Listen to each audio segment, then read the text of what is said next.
எவனோ ஒருத்தனை பணக்காரனாக்குறதுக்காக உங்க வாழ்க்கை முழுக்க நாசமா போயிட்டு இருக்குங்க.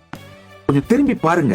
இந்த நகரமயமாக்கல், இஎம்ஐ மூலமா மக்களை கண்ட்ரோல் பண்ற இந்த வாழ்க்கை முறை இருக்கு பாருங்க. இஎம்ஐ மூலமா உங்களுக்கு இல்லாத ஆசைகளை உங்களுக்குள் திணித்து, கடன் வாங்க வைத்து, அதை வட்டி கட்டுறதுக்காக உங்களை கடனுக்குள்ளே கட்டுப்படுத்தி, இது ஒரு கொடுமையான மேலை நாட்டு வாழ்க்கை முறைங்கயா.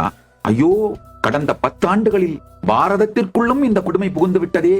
இந்த கிராமங்களிலிருந்து மக்களை வேறறுத்து பெருநகரங்களுக்கு மூவ் பண்றதுதான் மனிதர்களுக்கு இழைக்கப்படுகின்ற மிகப்பெரிய கொடுமை. உடனே சொல்லாதீங்க, ஐடி ஜாப் பெரிய நகரங்கள்ல தான் கிடைக்குது. ஐடி அவுடேட்டட் டெட் ஃபீல்டுப்பா. ஏஐ வந்து ரொம்ப நாள் ஆச்சு. இப்பதான் உலகம் முழுக்க எங்க வேணாலும் இன்டர்நெட் கிடைக்குது.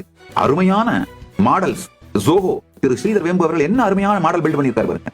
நீங்கள் உங்கள் கிராமங்களில், உங்கள் சிற்றூர்களில், உங்கள் சிறுநகரங்களில் வாழ்ந்தபடியே உங்கள் வாழ்க்கையை வளமாக்கிக் கொள்ளும் பொருள் வளத்தையும் அடைய முடியும். பெருநகரங்களை நோக்கி படையெடுக்க வேண்டியதில்லை. நம்முடைய வேர்களை விட்டு வெளியேற வேண்டிய அவசியம் இல்லை.